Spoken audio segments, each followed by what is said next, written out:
पूसा कृषि विज्ञान मेले की मुख्य अतिथि माननीय केंद्रीय कृषि एवं किसान कल्याण मंत्री सम्मान्य श्री नरेंद्र सिंह तोमर जी, मेला के विशिष्ट अतिथि माननीय केंद्रीय कृषि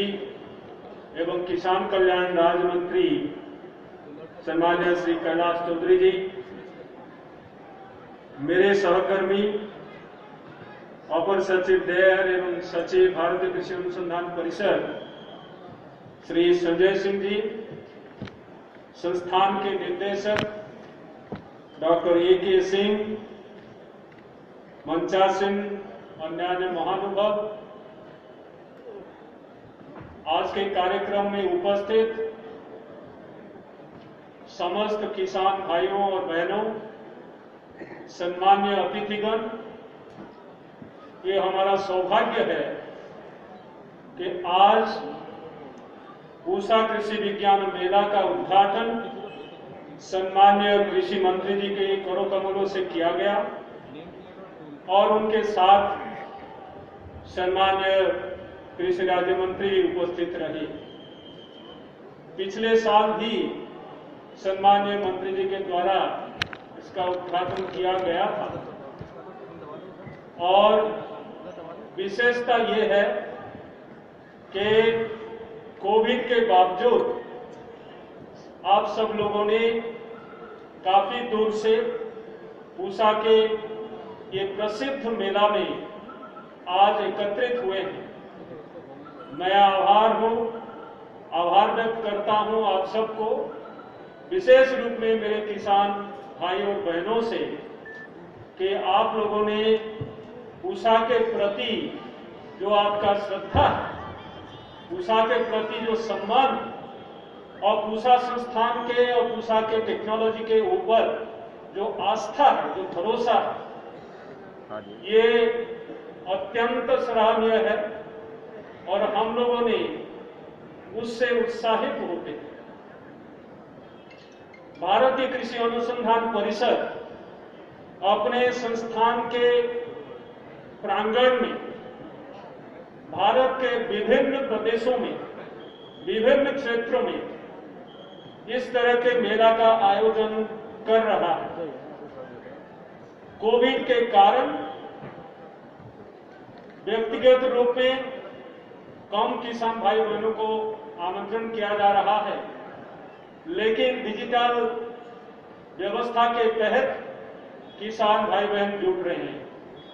हाल ही में भारतीय बागवानी अनुसंधान संस्थान बैंगलोर में बहुत बड़ा मेले की आयोजन किया गया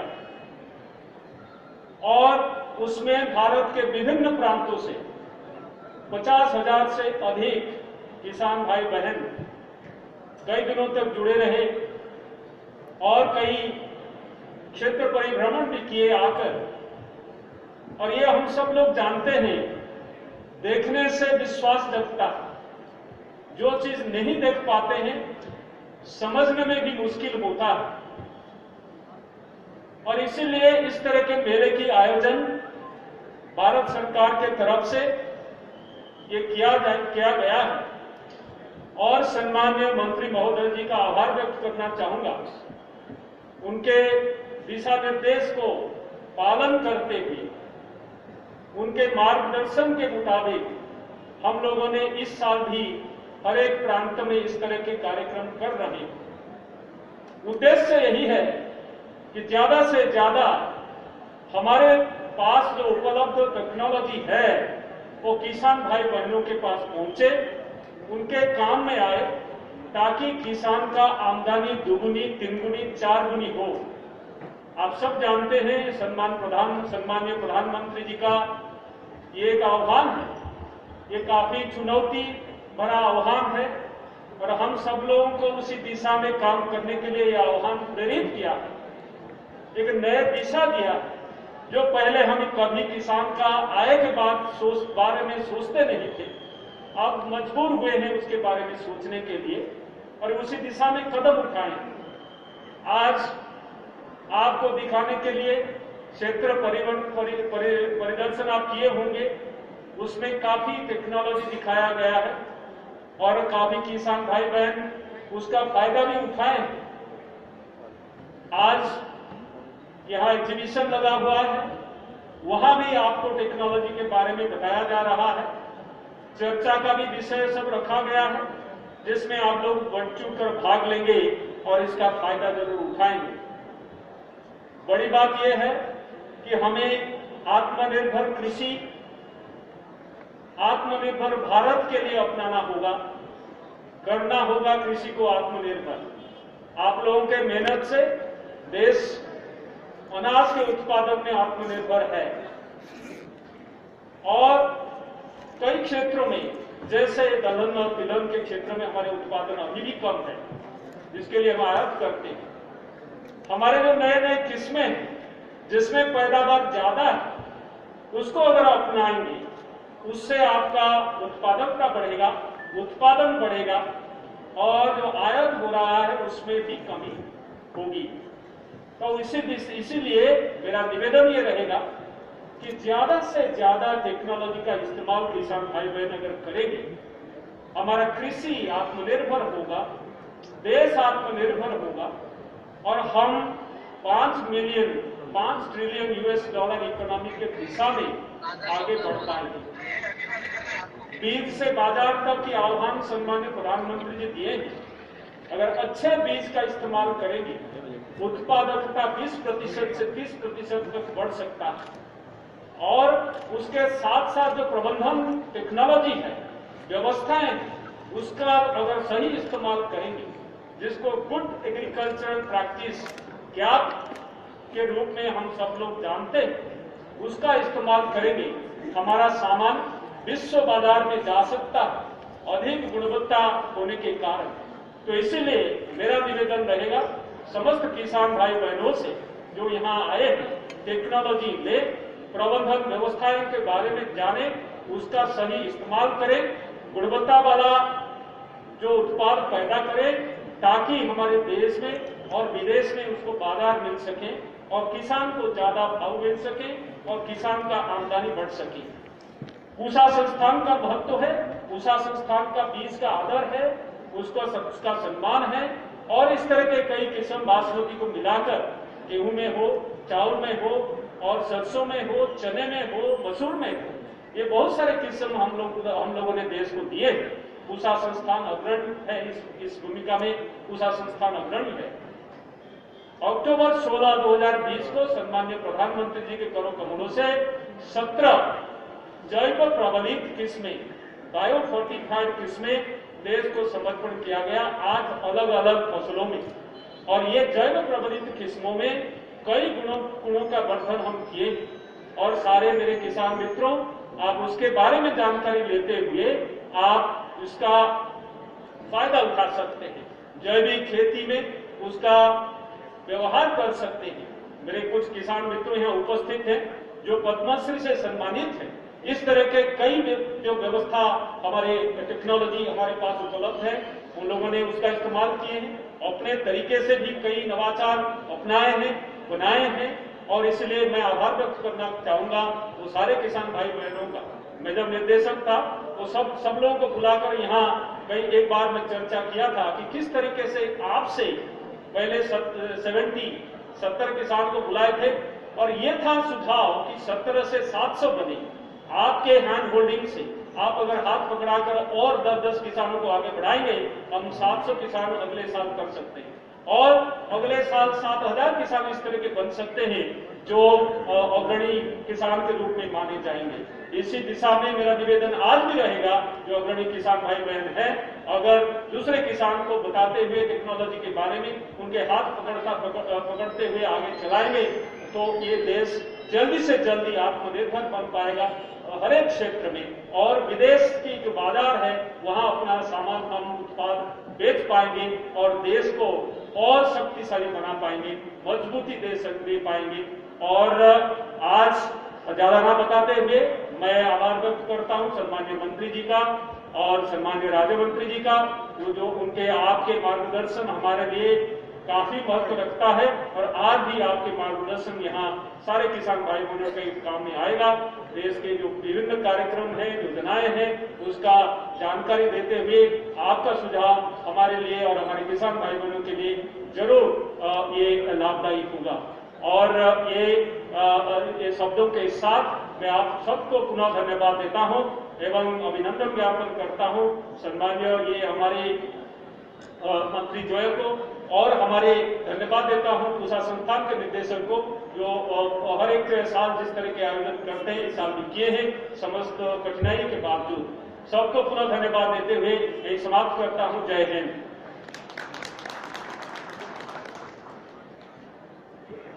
बहुत बहुत धन्यवाद सर अपने ऊर्जा से भरे एवं सारगर्भित संबोधन के लिए। अब हम आज के विशिष्ट अतिथि माननीय केंद्रीय कृषि एवं किसान कल्याण राज्य मंत्री श्री कैलाश चौधरी जी को उनके संबोधन हेतु आमंत्रित करते हैं।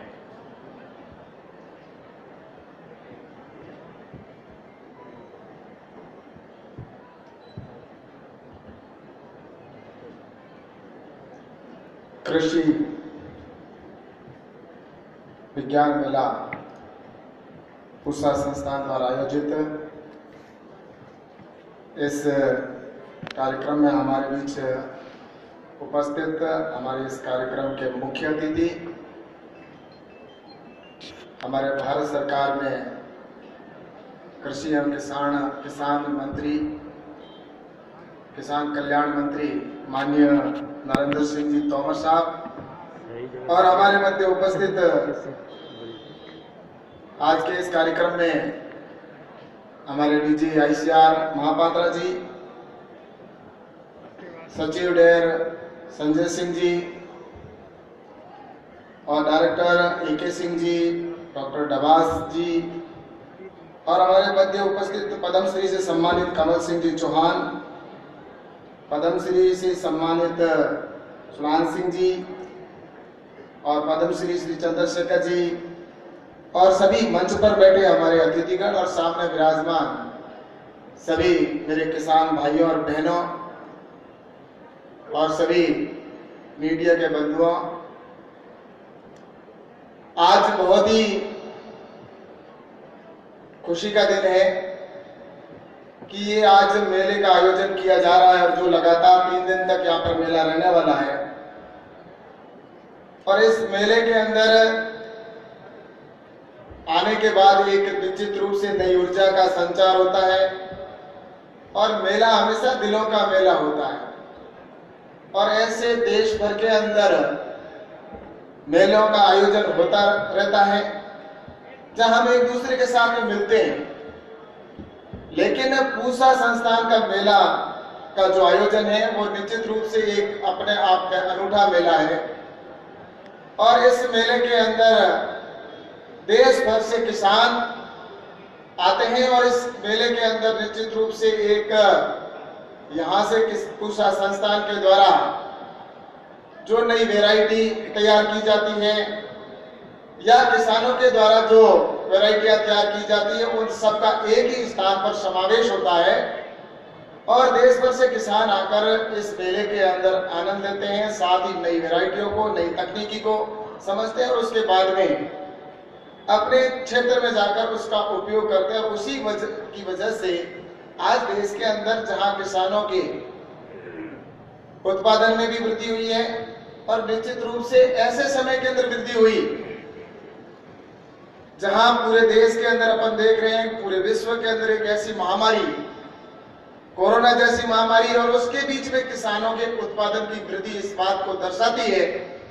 कि निश्चित रूप से किसान अगर मेहनत करता है और साइंटिस्टों का अगर योगदान और किसानों की मेहनत मिल जाती है तो निश्चित रूप से किसान के उत्पादन में वृद्धि होती है। और ये ऐसे समय के अंदर ये मेले का आयोजन हो रहा है जब हम देख रहे हैं कि सभी के चेहरों के ऊपर मास्क बंधे हुए हैं, चेहरे सबके मुंह के ऊपर मास्क लगाया हुआ है। उससे आज से 1 साल पहले जब हम यहाँ पर एकत्रित हुए थे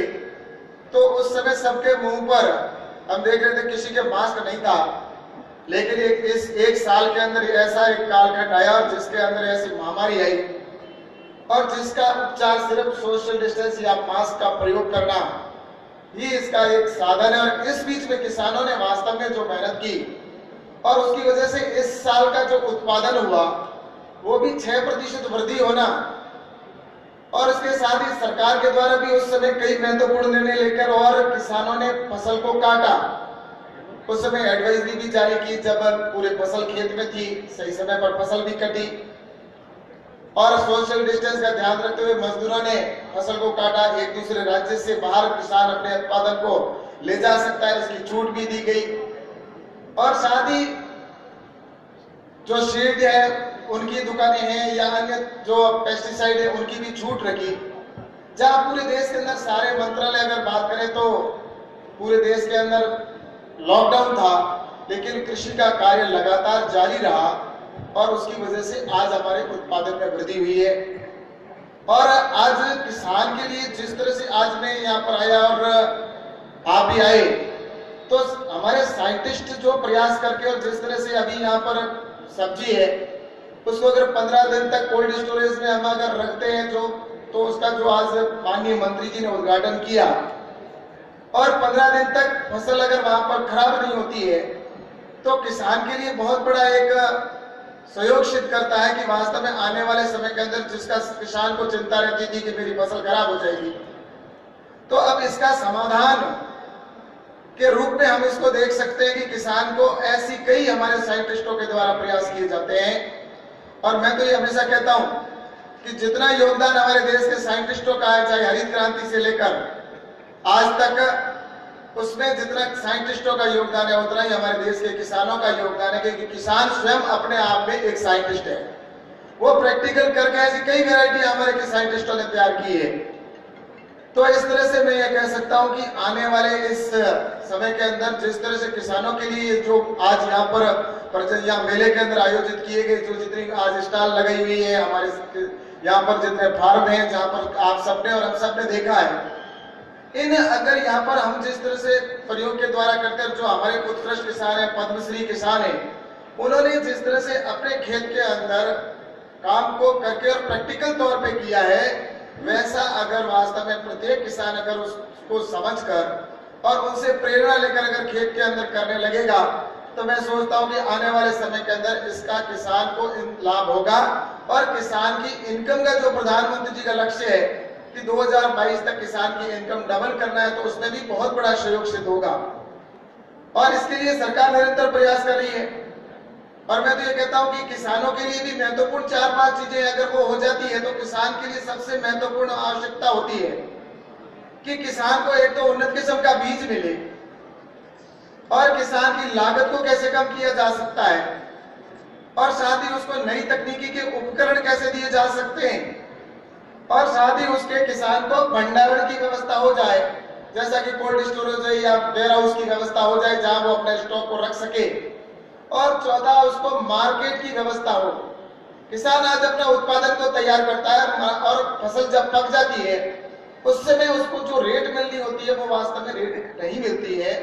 हम कई बार देखते हैं जब फसल बोता है उस समय रेट अधिक होती है, लेकिन रेट जब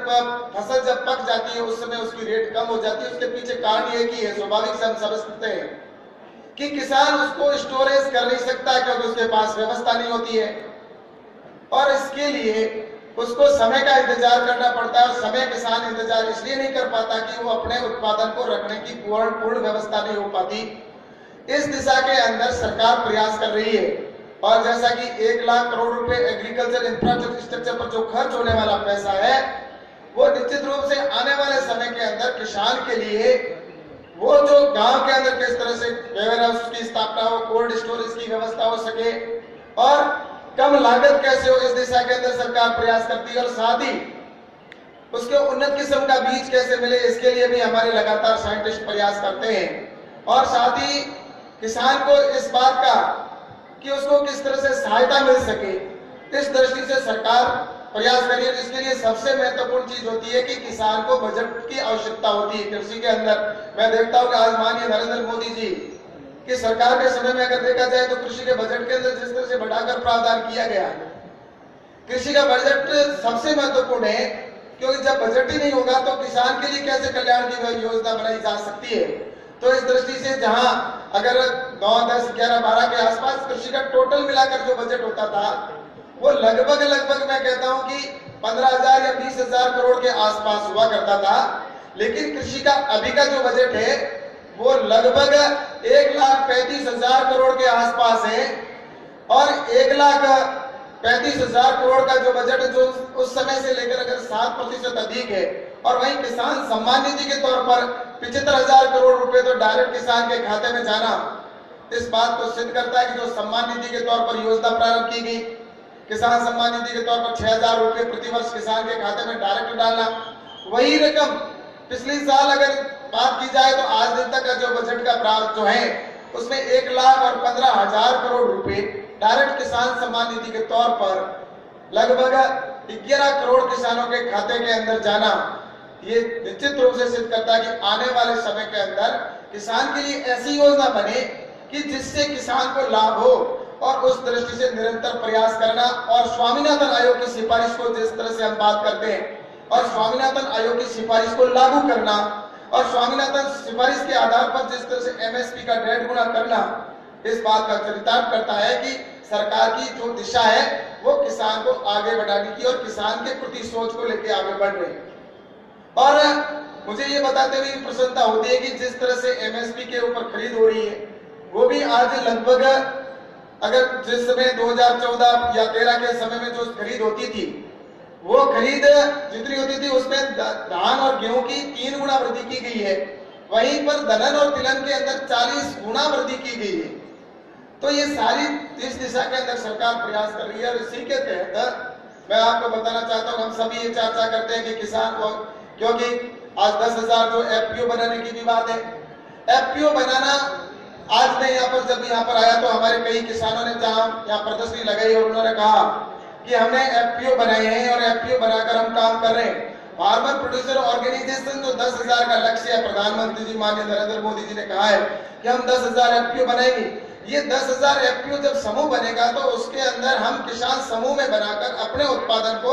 अपनी इच्छा के अनुसार मनचाही रेट के ऊपर हम बेच पाएंगे, क्योंकि जहाँ संकट होता है वहां पर रेट होती है। और आपको बताओ आज हमारे जहाँ डेयरी के अंदर देखते हैं हम, डेयरी के अंदर आज हमारा सबका समूह है, समूह के अंदर जब होता है तो डेयरी की उसी तरह क्लस्टर बनाकर अगर हम अपने देश के अंदर एफपीओ बनाकर अगर हम खेती करेंगे और अपने किसानों का समूह बनाएंगे तो उसके लिए सरकार की तरफ से जो योजना है उस योजना के अंदर किसान को लगभग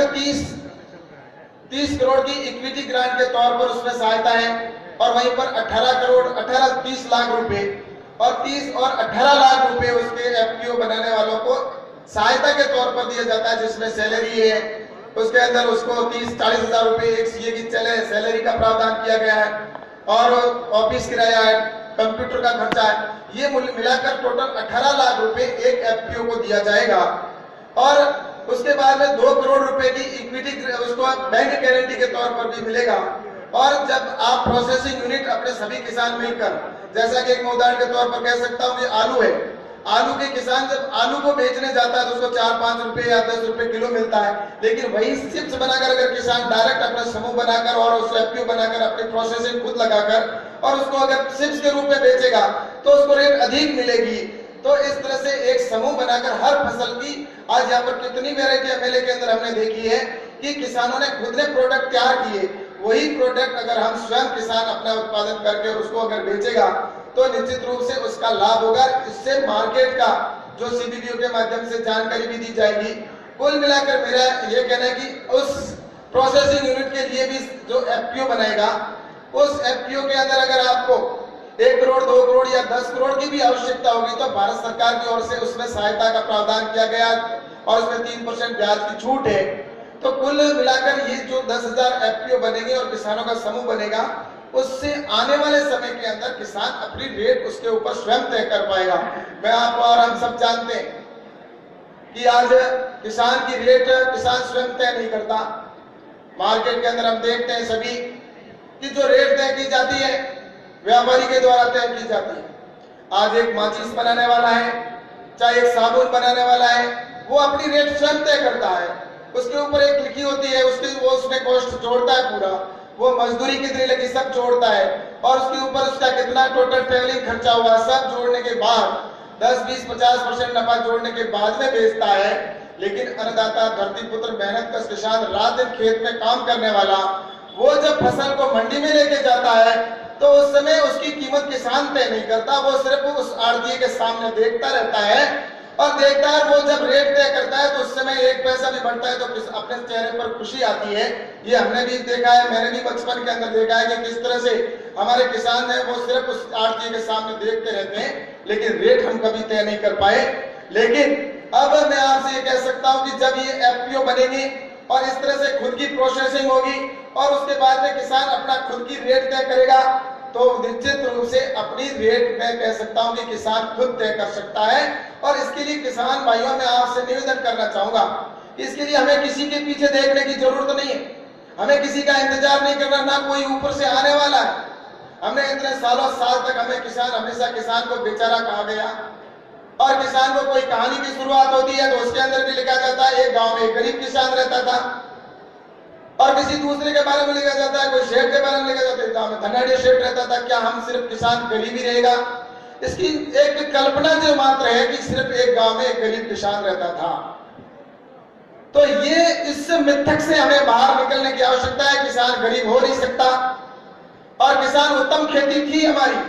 उत्तम खेती, मध्यम व्यापार, नौकरी सबसे अंत में था। लेकिन दुर्भाग्य से आपने देखा होगा कि हर किसी देश के अंदर हम देखते हैं कि आज उसका उल्टा होता जा रहा है। हर व्यक्ति चाहता है कि मुझे नौकरी मिल जाए, और किसान भी चाहता है कि मेरे बेटा है उसको नौकरी मिल जाए, और कोई भी व्यक्ति ये चाहता है कि किसी तरह से हमें नौकरी मिल जाए, और नौकरी मिल गई तो जीवन जैसे पार हो गया। और किसान है आज गांव को छोड़कर पलायन करता जा रहा है। लेकिन मैं आपको दावे के साथ में कहता हूं कि आज जो नरेंद्र मोदी जी की जो योजनाएं हैं और माननीय तोमर साहब के नेतृत्व में जिस तरह से काम किया जा रहा है कृषि मंत्रालय के अंदर लगातार, और आने वाले समय में निश्चित रूप से किसान आत्मनिर्भर बनेगा, और आत्मनिर्भर की जो कल्पना की गई है वो चरितार्थ भी होगी, और आप और हम सबके प्रयास से होगी। आज इसी दिशा के अंदर जहां किसानों के लिए 3 कृषि के कानून भी बने, उनके बारे में मैं कहना चाहूंगा। इन कृषि के कानूनों को हमें समझना होगा कि इन कानून से किसान का किस तरह से हित हो सकता है। कृषि के इस कानून के अंदर जहां एपीएमसी का कानून है उसके अंदर किसान को मंडी परिधि के बाहर अपने उत्पादन को बेचने की आजादी दी गई है। किसान मंडी के अंदर भी बेच सकता है और मंडी के बाहर भी बेच सकता है। मैं कहना चाहता हूं कि ये गिलास बनाने वाली कंपनी देश के किसी कोने में बेच सकती है, एक सुई बनाने वाली देश के किसी कोने में बेच सकती है अपने उत्पादन को, लेकिन किसान पुत्र के ऊपर ये प्रतिबंध क्यों? किसान अपने उत्पादन को मंडी में ही क्यों बेचे, उसी की मंडी के अंदर क्यों बेचे? उसको इस बात की आजादी क्यों नहीं कि वो अपने जहां उसको अधिक रेट मिले वहां पर बेचे? किसान क्यों विदेश के अंदर जहां उसको अधिक रेट मिले वहां पर बेचने की उसको आजादी क्यों नहीं? इतने साल तक किसान को आजादी नहीं थी। भारत आजाद 1947 के अंदर हुआ, लेकिन देश का किसान आजाद हुआ 2020 के अंदर जाकर, और अब किसान इस कानून के माध्यम से अपने देश के किसी भी कोने के अंदर जहां उसको अधिक रेट मिले और घर बैठे आराम से वो अपनी इनाम मंडी के माध्यम से अपने इनाम पोर्टल के ऊपर जाकर भी बेच सकता है। इस तरह के नए रिफॉर्म भी लाने का काम किया, और साथ ही देश के किसी भी कोने में बेचने का उसको आजादी दी गई है। इसमें कोई ऐसी चीज नहीं है कि वो उसके अंदर अगर मंडी के अंदर बेचे, मंडी के बाहर बेचे, दोनों दरवाजे उसके लिए खुले हैं। मंडी परिधि के बाहर उसको टैक्स नहीं लगेगा, मंडी परिधि के अंदर टैक्स लगेगा, जो राज्य सरकार का अधिकार है। लेकिन मंडी के बाहर किसान के किसी प्रकार का टैक्स नहीं लगेगा। दूसरा कॉन्ट्रैक्ट फार्मिंग है, इसके बारे में कहा जाता है कि जमीन चली जाएगी। मैं आपसे कहना चाहता हूं इसके अंदर आज स्पष्ट शब्दों में कि इस कानून के अंदर 1 इंच जमीन नहीं जा सकती। जिस तरह से माननीय तोमर साहब ने और माननीय पूरे जितने बैठकर तो रूपाला जी और सभी हमारे अधिकारी और सबने जिस तरह से बैठकर मंथन किया, लगातार 4-6 महीने तक, और पूर्व में लगातार 20 साल से इसके ऊपर काम होता आ रहा है, और उसके बाद में जो मंथन किया गया तो उसके बाद में आज कॉन्ट्रैक्ट फार्मिंग का मैं एक उदाहरण देकर बात पूरी करूंगा कि कॉन्ट्रैक्ट फार्मिंग के अंदर अगर अपन के अनार होता है, मान लो और वो अनार की रेट अगर तय हो गई किसान और व्यापारी के बीच में कि 30 रुपए किलो के अंदर अनार बेचने का दोनों के बीच में एग्रीमेंट हुआ, और 30 रुपए के अंदर एग्रीमेंट होने के बाद कि व्यापारी आएगा जब फसल पकेगी और अपने फसल को लेके जाएगा, इसमें फसल का करार होगा, जमीन का कोई करार नहीं होगा। और इस कानून के अंदर किसान जाकर वहां किसान के खेत में व्यापारी जाकर खेती नहीं कर सकता। जो हम बटाई पर जिस तरह से खेती देते हैं वैसा इस कानून में नहीं है। इस कानून में किसान खुद ही खेती करेगा, व्यापारी सिर्फ फसल पकेगी उस समय आएगा और अपनी फसल को लेके जाएगा जो उसने 30 रुपए उदाहरण के तौर पर सेब अनार का तय किया। अब मान लो रेट घट गई और रेट घटकर नीचे आ जाती है, सपोज दैट अगर रेट आ गई उसकी 20 रुपए या 15 रुपए हो गई, तो जो एग्रीमेंट व्यापारी के साथ में किया है जो 30 रुपए में, तो व्यापारी को 30 रुपए किसान को देने ही होंगे। अगर नहीं देगा तो उसके खिलाफ कानूनी कार्रवाई होगी और 150% की पेनल्टी लगेगी। यानी कि अगर 10 लाख का आपका अगर 10 लाख का अनार था तो उसको 25 लाख रुपए किसान को देने पड़ेंगे। ये इस कानून के अंदर किया गया। वहीं पर दूसरी तरफ अगर रेट मान लो बढ़कर 50 रुपए हो गई और किसान का अगर मान लो इसके अंदर रेट बढ़ गई, किसान का मन बदल गया और किसान सोच सकता है कि मेरे तो रुपए थे इसमें, मैंने तो 30 रुपए में सौदा किया, लेकिन रेट तो हो गई इसके अंदर 50 रुपए, दूसरी जगह व्यापारी 50 रुपए दे रहा है। तो ऐसे समय में किसान स्वतंत्र है, बढ़ी हुई दर पर 50 रुपए में दूसरे व्यापारी को बेच सकता है, उसके खिलाफ कोई कानूनी कार्रवाई नहीं होगी। अगर व्यापारी सौदे से मना करेगा तो कानूनी कार्रवाई होगी, और किसान सौदे से मना करके और दूसरे व्यापारी को बेचता है तो कोई कानूनी कार्रवाई नहीं होगी। ये इस कानून में किया गया। और वहीं पर दूसरी तरफ मैं और कहना चाहता हूं, एसडीएम के पास अगर कहीं विवाद हो जाता है और विवाद की परिस्थिति के अंदर अगर उन दोनों के बीच में विवाद हुआ और उसने एडवांस पैसा लिया है तो वो पैसा वापस देना पड़ेगा।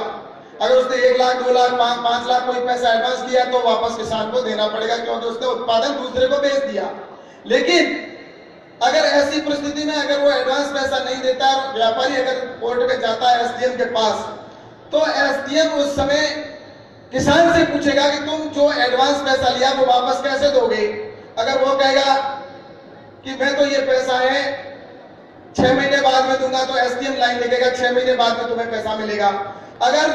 फिर वो कहेगा नहीं मैं तो किस्तों में दूंगा, तो उसके किस्त में लिख दिया जाएगा। वो कहेगा नहीं मैं तो अगली फसल पे दूंगा 1 साल बाद, तो वो लाइन लिख दी जाएगी। और उसके बावजूद भी अगर किसान पैसा नहीं देता है और मना कर देता है तो भी इस कानून में ये प्रावधान नहीं है कि उसके ऊपर जमीन कुड़ करके या संपत्ति कुड़ करके व्यापारी को पैसा दिलाए। अगर किसान पैसा खा गया तो भी वापस दिलाने का कोई प्रावधान नहीं है। फिर जमीन मुझे बताओ कैसे जा सकती है जब इसमें कानून में प्रावधान ही नहीं किया। ये सब इसलिए किया गया है कि किसान पर नरेंद्र मोदी जी को भरोसा है, और वो इसलिए भरोसा है। मेरे को कई लोग कहते हैं फिर व्यापारी के लिए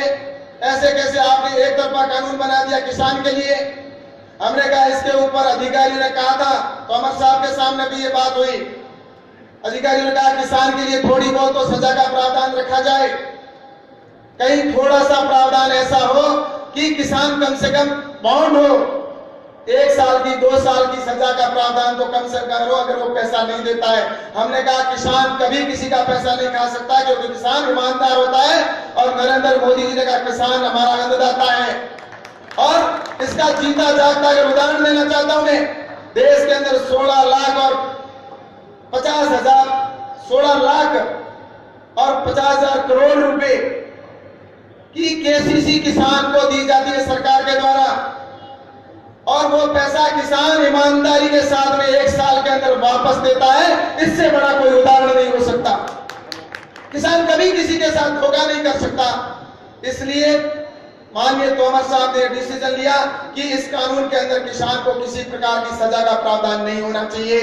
और इसके बावजूद भी इससे कहा जाता है कि किसान की जमीन चली जाएगी, काला कानून है। मुझे बताइए इसके अंदर ऐसा काला कौन सा शब्द है जिसको निकालने की आवश्यकता है। हाँ, ये जरूर है कुछ संशोधन की जो बात की जा रही है उसके अंदर भी मैं बताना चाहता हूं कि जहां एसडीएम के पास में जाने का प्रावधान है उसकी जगह कुछ लोग कहते हैं कि इसको कोर्ट में जाने की भी आजादी होनी चाहिए, छूट होनी चाहिए। हमने तो ये सोच के बनाया था कि जुडिशियल पावर नजदीक का किसान के पास एसडीएम कोर्ट होता है और एसडीएम के पास में वो सरकार के अधीन होता है और सरकार उसके ऊपर प्रतिबंध या दबाव के तौर पर कह सकती है कि तुम्हें 30 दिन के अंदर फैसला सुनाना होगा, तो वो 30 दिन के अंदर सुनाता है और सुनाना पड़ेगा, नहीं तो उसके खिलाफ एसडीएम की कार्रवाई हो जाएगी। लेकिन अगर कोई किसान कोर्ट में जाएगा तो उसके बाद में उसको सालों लग सकते हैं, कोर्ट में फैसले तो कई साल तक नहीं होते हैं और व्यापारी तो सुप्रीम कोर्ट तक चला जाएगा, लेकिन किसान बेचारा कैसे जा सकता है। इसलिए हमने कहा कि नजदीक अगर कोई जुडिशियल पावर है तो एसडीएम रखा जाए, लेकिन उसके बावजूद भी अगर कोई कहता है तो उसके अंदर कोई एसडीएम कोर्ट में जाना चाहे तो वहां जाए, कोई सिविल कोर्ट में जाना चाहे तो वहां जाए। ऐसी बातों को लेकर संशोधन की बात के लिए जो सरकार के द्वारा हमने कहा कि हम तैयार हैं, लेकिन उसके बावजूद भी किसानों का इतना महत्वपूर्ण काम हो रहा है। किसान के लिए जब एफपीओ बनेगा उसमें किसान स्टोरेज करेगा, अपना स्टॉक खुद के माल का स्टोरेज करके और वो प्रोसेसिंग करके बेचेगा, तभी तो वो बेच पाएगा, इनकम ले पाएगा। वरना आज के कानून के मुताबिक तो किसान अपने उत्पादन को खुद के खेत में स्टोरेज नहीं कर सकता, एफपीओ में स्टोरेज नहीं कर सकता, उसको मंडी में बेचना पड़ेगा। पहले वो अपने उत्पादन को मंडी में बेचेगा, फिर वहां से खरीद के अपने एफपीओ में लाएगा। क्या अपने उत्पादन को 3 जगह 2 जगह टैक्स देने के बाद में करेगा क्या? इसलिए कानूनों में रिफॉर्म लाने की, किसानों कानूनों में संशोधन की आवश्यकता थी और कानून बनाए गए और इन कानूनों के माध्यम से आने वाले समय में किसानों को लाभ होगा। और जो लोग चर्चा करते हैं या बात करते हैं या जिस तरह से जो मैं यहाँ पर वो शब्दों का प्रयोग नहीं करूंगा, लेकिन मैं कहना चाहता हूँ ऐसे राज्यों के कानून आज ही बने हुए। ये कॉन्ट्रैक्ट फार्मिंग कोई पहली बार नहीं बना है, ये राज्यों के अंदर ऑलरेडी बने हुए और पंजाब के कानून के अंदर तो आज भी है। अगर किसान एडवांस लिया हुआ पैसा नहीं देता है या दूसरे राज्यों के अंदर भी कानून बने हुए, अगर किसान ने गलती की है तो उसको 5 साल की सजा, 3 साल की सजा और 5 लाख की पेनल्टी का प्रावधान किया हुआ है, जो राज्यों का आज तक कानून बना हुआ है और ये पंजाब के अंदर भी बना हुआ है। लेकिन नरेंद्र मोदी जी की सरकार में किसान के ऊपर कोई कानूनी कार्रवाई नहीं हो सकती और राज्य के जो कानून है उसके अंदर किसान को 3 साल की सजा और 5 लाख की पेनल्टी का प्रावधान है। तो इसलिए मैं आपसे कहना चाहता हूं कि नरेंद्र मोदी जी की सरकार निरंतर किसान हित में निर्णय लेती जा रही है और ये लेती रहेगी और हम कमिटमेंट के साथ में आए कि किसानों का कल्याण करना है, देश को आगे बढ़ाना है और देश को आत्मनिर्भर बनाना है। और जब देश को आत्मनिर्भर बनाना है तो उसके लिए किसान को आत्मनिर्भर बनाना जरूरी है। और जो हमने कहा है कि 5 ट्रिलियन इकोनॉमिक तक हमें पहुंचना है 2024 तक, तो उसके लिए सबसे जो महत्वपूर्ण रास्ता है वो किसान और कृषि के माध्यम से ही होना है। और इसीलिए 1 लाख करोड़ रुपए एग्रीकल्चर इंफ्रास्ट्रक्चर के ऊपर खर्च भी होगा। 20 लाख करोड़ रुपए खर्च हो चुके हैं और आगे आने वाले समय के अंदर किसान खुद की प्रोसेसिंग करेगा, खुद व्यापारी बनेगा और खुद अपने उत्पादन को बेचेगा, अच्छी रेट के माध्यम से बेचेगा, तभी किसान आत्मनिर्भर हो सकता है। इस दिशा के अंदर सरकार काम कर रही है और मुझे प्रसन्नता है कि आज माननीय तोमर साहब के नेतृत्व में जिस तरह से कृषि में के अंदर काम किए जाए, नए चाहे किसान सम्मान निधि को लेकर हो या चाहे एमएसपी को लागू करने से लेकर हो, लगातार प्रयास किए जा रहे हैं। आने वाले समय के अंदर मैं आपको दावे के साथ में कहता हूं कि उत्तम खेती होगी, उत्तम खेती होगी और उत्तम खेती होगी। जो गांव को छोड़कर शहरों की ओर पलायन कर रहे हैं वो निश्चित रूप से वापस घर लौटेंगे और खेती ही प्रमुख होगी। इसी बात के साथ मैं अपनी बात को समाप्त करता हूं। आप सबने मेरी बात को सुना, इसके लिए आप सबको बहुत बहुत धन्यवाद। जय हिंद, जय भारत, जय जवान, जय किसान। बहुत बहुत धन्यवाद महोदय अपने संबोधन से हम सबका मार्ग प्रशस्त करने के लिए। अब हम मंच पर आसीन हमारे मुख्य अतिथि, विशिष्ट अतिथि तथा